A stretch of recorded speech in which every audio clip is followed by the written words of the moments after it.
Kilo de Ciencia, un podcast de cienciaes.com con Jorge Laborda Fernández. Hoy os invitamos a escuchar Experimentos Olvidados, el experimento de Magendie 175 años después.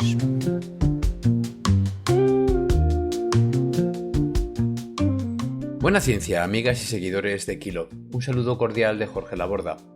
Una vez más, la Fundación Grandecovian, Ángel Rodríguez Lozano y quien nos habla, os ofrecemos un episodio de Kilo in Memoriam en honor del ilustre científico español Francisco Grandecovian, a quien, como sabéis, he podido recuperar su voz y estilo narrativo gracias a la inteligencia artificial. Para quienes estéis interesados en conocer más sobre la figura del Dr. Grandecovian, recomiendo que escuchéis el programa del podcast Hablando con Científicos dedicado a su figura, cuyo enlace está disponible en la página web de este episodio de Kilo de Ciencia.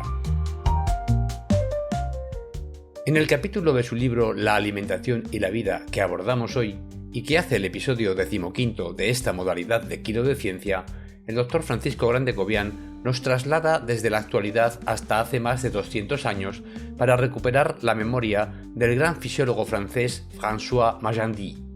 Fue este científico quien, en sus experimentos con animales, realizó la primera observación indicativa de la existencia de la vitamina A.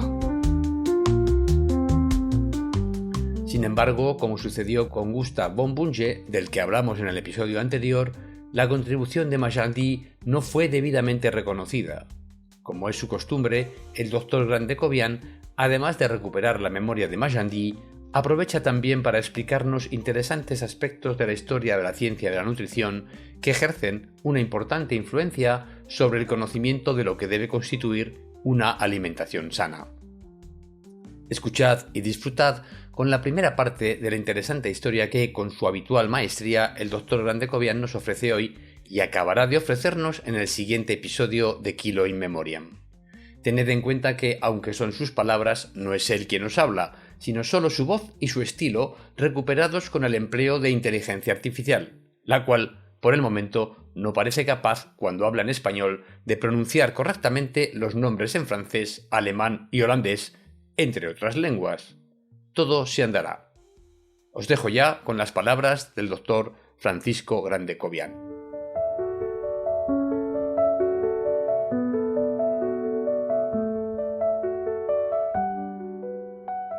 No es infrecuente que algunos experimentos de particular importancia para el conocimiento científico de la nutrición hayan pasado al olvido.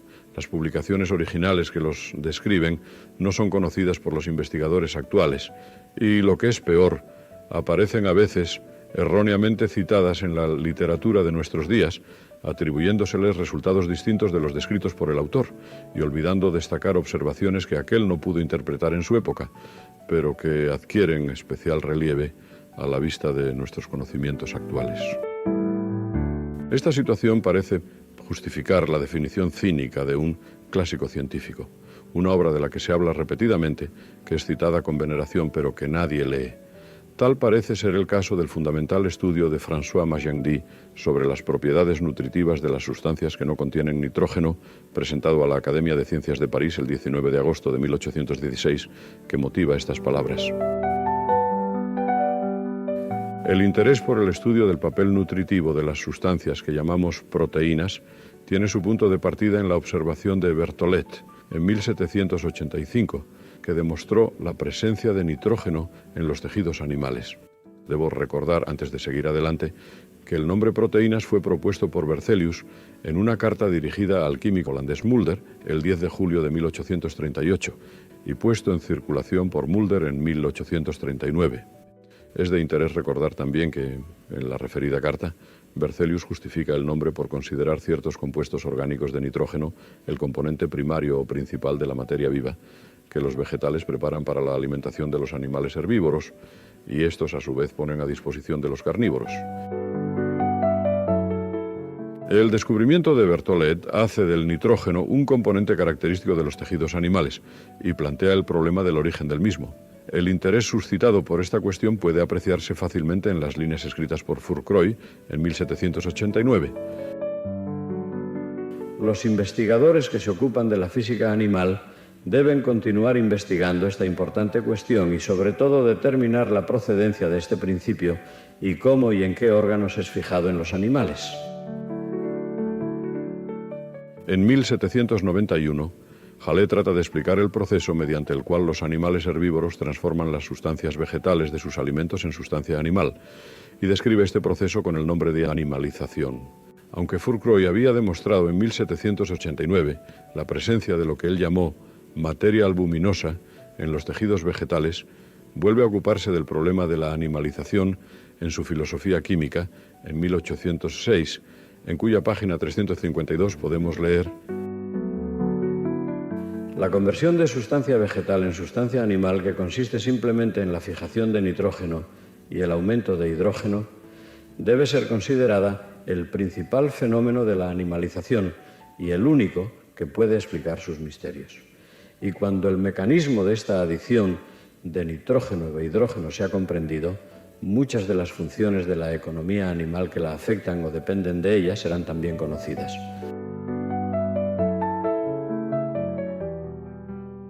Más adelante, en la misma obra, páginas 352-353, propone Fourcroy un mecanismo que es esencialmente igual al propuesto por Hallé.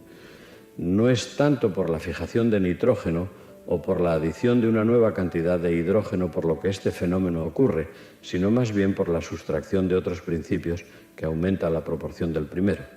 Es de creer que al liberarse el exceso de carbono y de hidrógeno, la respiración debe aumentar necesariamente la proporción de nitrógeno. No hará falta señalar que tanto Hallé como Fourcroy siguen las ideas de Lavoisier en cuanto al papel central de la combustión respiratoria en los procesos nutritivos. En su compendio de fisiología, en 1816 y 1817, Magendie deja ver claramente los motivos que le mueven a realizar el experimento que nos ocupa. En la página 388 del volumen 2 podemos leer: desde que el análisis químico nos ha hecho conocer la naturaleza de los distintos tejidos de la economía animal, sabemos que todos contienen una considerable proporción de nitrógeno. Puesto que nuestros alimentos están compuestos en parte por esta sustancia simple, es posible que el nitrógeno de los órganos derive de ellos.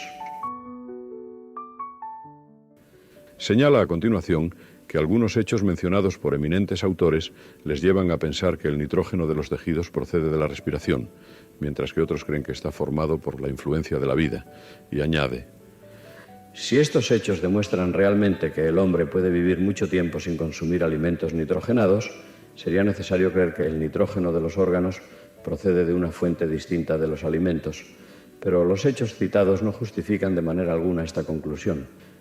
De hecho, casi todas las plantas consumidas como alimento por el hombre y los animales contienen una cantidad mayor o menor de nitrógeno. Al final de estos comentarios aparece una frase que encontramos también en la introducción de su memoria a la Academia de Ciencias de 1816. Dice así: he pensado que se podrían obtener algunas ideas exactas sobre esta cuestión sometiendo a los animales durante el tiempo necesario a una alimentación de composición química rigurosamente determinada. Y justifica a continuación el empleo del perro como sujeto experimental, diciendo que este animal, como el hombre, se alimenta igualmente de sustancias vegetales y animales. Y añade: todo el mundo sabe que un perro vive muy bien consumiendo solo pan, pero alimentándolo así no podemos concluir en nada respecto a la producción de nitrógeno en la economía animal, porque el gluten contenido en el pan es una sustancia muy rica en nitrógeno. En consecuencia, procede Magendie a alimentar perros exclusivamente con hidratos de carbono, azúcar o goma, o con grasas, aceite de oliva o mantequilla, pero debe quedar claro que Magendie no se propone saber si los alimentos nitrogenados son, o no, indispensables para la vida de los animales. Su objetivo inmediato es averiguar el origen del nitrógeno que se encuentra en los tejidos animales. Los perros alimentados exclusivamente con uno de los 4 alimentos utilizados por Magendie, sin limitación de agua, perdían peso y morían en un plazo de 32 a 36 días. Podría parecer notable, escribe Magendie, que estas sustancias, aunque fáciles de digerir y capaces de formar kilo, no puedan mantener la vida más que durante un tiempo limitado que, sin embargo, es más largo que el necesario para que el animal muera de hambre. Un perro privado de alimentos no vive más de 10 a 12 días. Reconociendo sus limitaciones, el experimento de Magendie es considerado como la demostración de la indispensabilidad de las proteínas para la nutrición animal.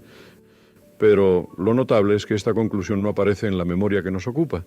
La conclusión de la misma se limita a señalar que sus resultados podrían, en rigor, bastar para hacer al menos muy probable que el nitrógeno que se encuentra en la economía animal es extraído en gran parte de los alimentos. Quizá no deba sorprendernos que Magendie se muestre tan prudente en sus conclusiones. Su empirismo extremo es bien conocido. Recuérdese que se llamaba a sí mismo chiffonier de faits, trapero de hechos, y muy probablemente quiso que su conclusión se limitase estrictamente a la cuestión planteada en su trabajo, el origen del nitrógeno presente en los tejidos animales. Uno de los resultados más sorprendentes del experimento de Magendie es la aparición en sus animales de ciertas lesiones oculares, que el gran fisiólogo francés describe con admirable precisión. He aquí la que hace en el caso del perro alimentado solamente con azúcar y agua destilada como bebida a las 3 semanas del comienzo del experimento. En esta misma época se desarrolló primero en un ojo y luego en el otro una pequeña ulceración en el centro de la córnea transparente que aumentó con bastante rapidez y que al cabo de algunos días tenía más de 1 línea de diámetro. Su profundidad aumentó en la misma proporción. Pronto la córnea se perfora y los humores oculares se vierten al exterior. Este singular fenómeno se acompaña de una secreción abundante de las glándulas propias de los párpados.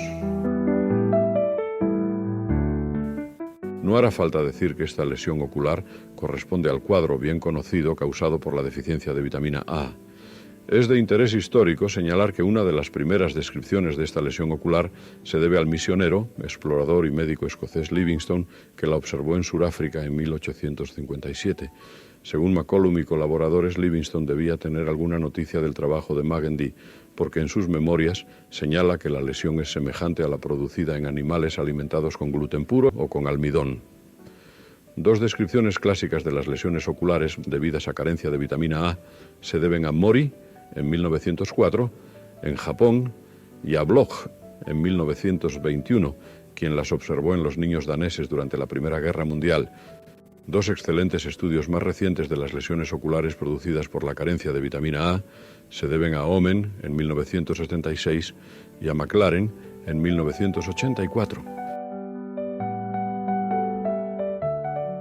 La detección de lesiones oculares por carencia de vitamina A fue llevada a cabo por Falta y Noegerat en 1906 en ratas alimentadas con una dieta artificial consistente en una mezcla de caseína, grasa de cerdo, almidón, glucosa y sales inorgánicas. Poco más tarde, Knapp, en 1909, realizó un cuidadoso estudio de estas lesiones oculares, incluyendo un estudio bacteriológico en ratas alimentadas con una dieta artificial. De este estudio dedujo Knapp que las lesiones oculares se debían a la ausencia en la dieta de un componente alimenticio todavía desconocido. La excelente revisión de Piat sobre la deficiencia de vitamina A en 1939 se hace cargo del experimento de Magendie, según puede leerse en la página 248. No hay duda de que ya en 1816 consiguió Magendie producir síntomas de carencia, sin tener naturalmente ninguna idea clara de las sustancias activas. En sus perros, alimentados con azúcar y agua destilada como bebida, aparecieron úlceras centrales perforantes de la córnea.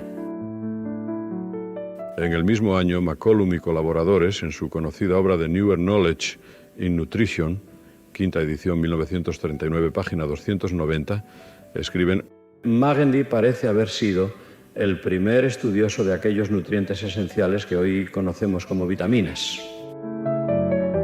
Finalmente, Drummond, en su interesante y original estudio de la alimentación inglesa, señala que Magendie puede ser justamente considerado como un adelantado en la investigación experimental sobre vitaminas. Debo hacer notar, sin embargo, que la mención que hace Drummond de la obra de Magendie no se ajusta exactamente a lo que aparece en la memoria que nos ocupa. Pero no todos los autores se hacen eco de la obra de Magendie. Así ocurre con Stepp y Georgi en su monumental Tratado sobre avitaminosis y enfermedades relacionadas en 1927.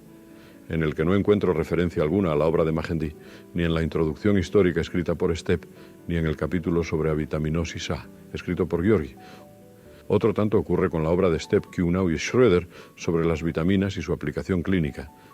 Este olvido es tanto más sorprendente si se tiene en cuenta que Stepp contribuyó de modo decisivo a la identificación de las vitaminas liposolubles al demostrar en 1909 que los ratones alimentados con pan elaborado con leche vivían perfectamente. No así cuando el mismo pan había sido extraído previamente con alcohol éter. La adición al pan extraído del extracto lipídico le devolvía sus propiedades nutritivas. El resultado obtenido por Magendie en el perro alimentado exclusivamente con azúcar no es difícil de comprender. El azúcar es un producto de gran pureza que prácticamente no contiene más que sacarosa. Este animal, por consiguiente, no recibía vitamina A en su alimentación. Más difícil de comprender y más interesante es que las manifestaciones oculares de avitaminosis A se hayan producido en un perro alimentado solamente con mantequilla, alimento con abundante contenido de vitamina A. He aquí cómo describe Magendie esta importante observación en su memoria. He repetido recientemente los experimentos alimentando a un perro con mantequilla, sustancia animal desprovista de nitrógeno. Al cabo de 15 días comenzó a adelgazar y perder fuerza y murió a los 36 días, a pesar de que a partir del día 32 se le ofreció carne, de la que comió una cierta cantidad durante 2 días. El ojo derecho de este animal ha manifestado la ulceración de la córnea, de la que he hablado en ocasión de los alimentados con azúcar. Esta importantísima observación no es específicamente mencionada por ningún comentarista de la obra de Magendie a los que me he referido. De hecho, Randoin y Simonet, volumen 2, página 27, tras comentar elogiosamente la obra de Magendie, afirman en una nota, al pie de la referida página, que la xeroftalmia no se manifestó en el perro alimentado con mantequilla. Esta afirmación es errónea, como demuestran las palabras de Magendie que acabo de transcribir. Es, por tanto, evidente que las lesiones oculares atribuibles a deficiencia de vitamina A se produjeron en un animal alimentado con una dieta rica en dicha vitamina, pero desprovista de proteínas. De este modo, Magendie había descubierto un hecho de trascendental importancia, cuya explicación relacionada con el mecanismo de transporte de dicha vitamina en el organismo tardaría 150 años en ser conocida. Debo ocuparme, por tanto, de esta cuestión, pero esto lo dejaremos para un próximo episodio. Por el momento, esto es todo cuanto quería contarles hoy. Muchas gracias por su atención. No he podido sustraerme a investigar si esta contribución de Grande-Covian tuvo algún impacto sobre cómo se presenta hoy la figura de Magendie en la historia de la ciencia. Tras consultar algunas páginas de Wikipedia dedicadas a su figura en español, inglés, francés, italiano, catalán y una muy breve en portugués, he podido comprobar que ninguna hace mención alguna a los experimentos que nos relata el Dr. Grande-Covian. Esto resulta sorprendente, y más aún en el caso de la página en francés, muy extensa y en donde se listan otras numerosas contribuciones de Magendie al campo de la medicina y la fisiología. La extensión y prodigalidad de esta página francesa era de esperar, puesto que describe los logros de un ilustre compatriota, a pesar de lo cual las contribuciones que hemos explicado aquí no son mencionadas. Comprobamos una vez más que el Dr. Francisco Grande-Covian nos deja constancia de su generosidad y del sentido de la justicia para reconocer debidamente las importantes contribuciones a su campo de los científicos que le precedieron. Esto es todo por el momento. Os emplazo a la siguiente entrega de Kilo in Memoriam para acabar de conocer la historia del descubrimiento de la vitamina A y de los interesantes descubrimientos que llevan a explicar cómo la deficiencia en esta vitamina puede suceder incluso en el caso de ingerir una dieta con abundante vitamina A. Por el momento me despido de vosotros con los mejores deseos de salud y felicidad. Que los buenos anticuerpos y alimentos os acompañen siempre. Y buena ciencia. Hasta el próximo programa. Adiós.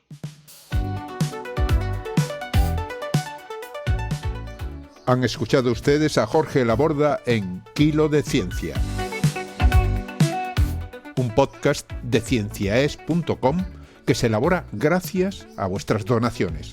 Si deseas colaborar, visita nuestra web y pulsa el botón de donar. cienciaes.com. Ciencia para escuchar.